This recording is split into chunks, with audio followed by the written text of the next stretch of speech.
Hi everyone and welcome back to another video on my YouTube channel and another Take 5 art journal collaboration video. In 2018, the ladies and I will be mixing up our Take 5 art challenge. As there are 12 ladies, each month one of us will pick 5 different prompts for all of the ladies to use and participate in the challenge with. This month we'll be working with the 5 prompts chosen by Heba at My Little Journal. The prompts that she's chosen are stamps, texture paste, scribbles, flowers and stencils. So that's what we're going to be using in today's video. To start my page, I've just applied a very generous coat of white gesso. I wouldn't normally recommend using quite as much as I have, but I'm using a book that has very thin paper. I'm then taking some of my Dylusions paints and I'm using After Midnight, London Blue, Vibrant Turquoise and White Linen, and I'm just using some paint brushes to apply some of the paint onto some clear packaging. I'm only using the paint that's inside the lid, as I do find with these paints that less is definitely more.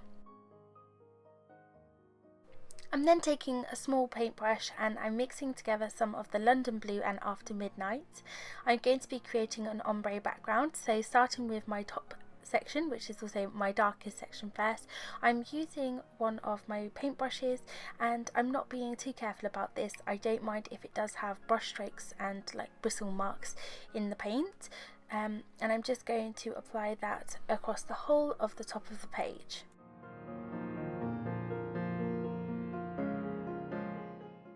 I'm then mixing some white on top of those two colours and I'm lightening it up a little bit, and I'm going to be painting the exact same stripe section underneath that one, and I'm then just going to add a few different highlights using a little bit more white afterwards, and then I'm going to be adding yet more white to put underneath.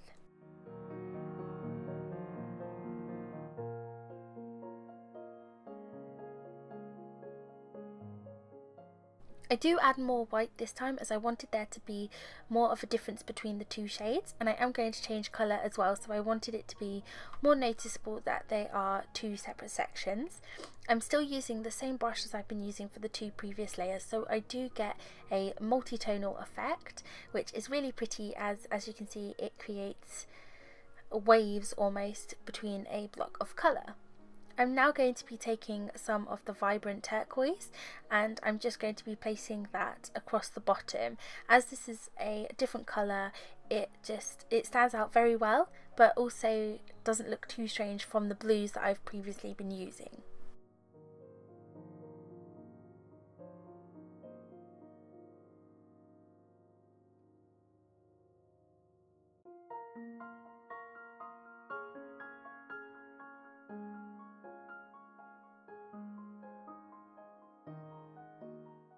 Once I've got all of the paint on the page, I'm going to take my heat tool to make sure that all of those layers are dry.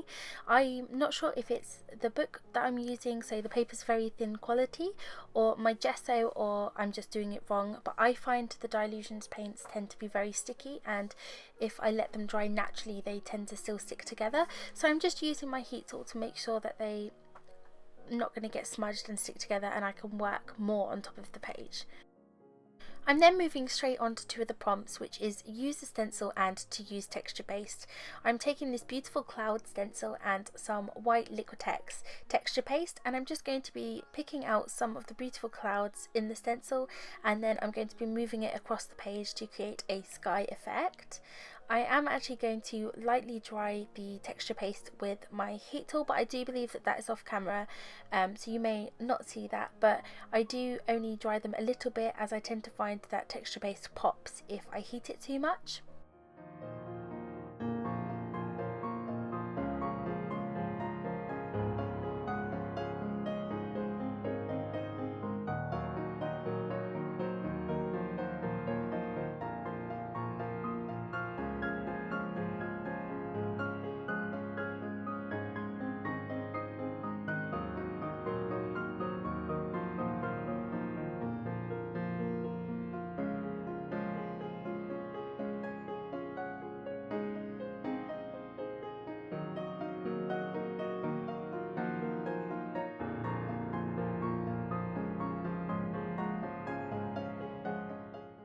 I'm then moving on to the next item, which is on Heba's prompt list, which is flowers.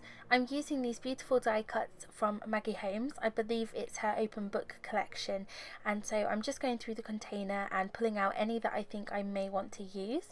Once I've gone through all of my stash of them, I'm then going to spread them all out beneath the page and work out what I would like to go where and see if I have any that match.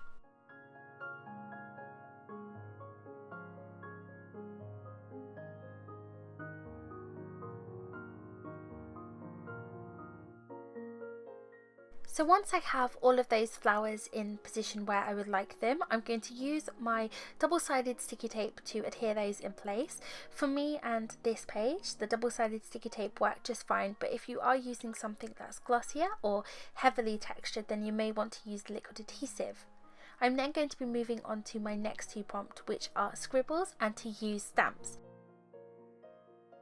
I'm actually going to cheat a little bit with this one. I have a stamp from Studio Calico, which is a circle scribble.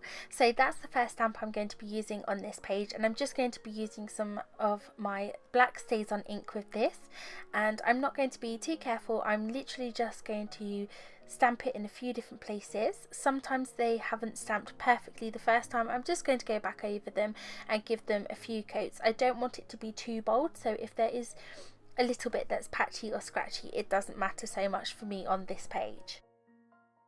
I'm now taking another Studio Calico stamp which looks like a paint stripe, and I'm taking the Iced Spruce Distress Oxide and then my Black Soot Distress ink, and I'm just layering two different swipes with the same stamp, and I'm kind of laying them underneath or over the top of my clouds.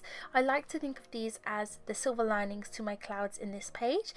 So I'm just layering those over the top, and then I'm going to be moving on to stamping some trees. This is actually a stamp I got from one of my Christmas stamp sets, and I really wanted there to be trees in the background. I love nature and like forests, so I'm just using again black stays on ink, and I'm using my acrylic block to get a perfect impression at the back there, and I'm just going to be using that one stamp and stamping different heights to make the trees look further and closer away on there.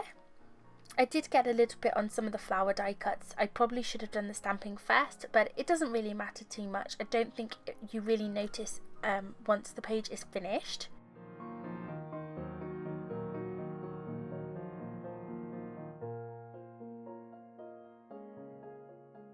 I'm then going to go back in with my white Dilutions paint, and I'm actually using a stippling brush or a stencil brush, and I'm just adding a little dot to the middle of where those two brush swipes stamps meet. I wanted to lighten it up a little bit, and I just really liked the splatter effect of using that brush. I'm then taking my brushed pewter Distress spray mist, and I'm going to just add lots of splatters all across the page, almost like little twinkly stars in the sky, and then I'm going to move on to doing a title as well.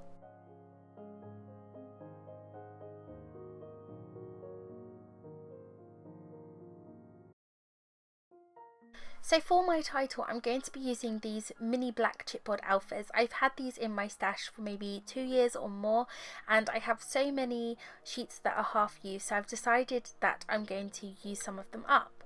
I'm going to be writing out a bit of a quote, so I'm going to show you some of it and then I'll do the rest off camera so we don't have to sit and watch me stick these letters down. It would probably take about 20 minutes. It did take an awful long time in real time, so I've sped it up and cut some out for you because nobody needs to see that. I'm spelling out a little quote which says, "I see you in the rain, I feel you in the breeze, with me always." This is a page that makes me think of our babies, so it's a very special page, and it was lovely to get messy with some paints and just see what happens. I'm very, very happy with this, and I was expecting to find Heba's prompts very difficult, but I actually enjoyed making this process. So well, that's actually going to be the page finished.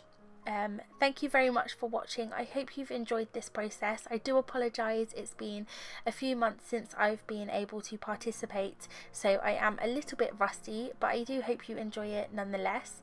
If you would like to see more videos from me, then please do consider subscribing to my channel. I would love to see you around here more often, and I'll be back soon with another video.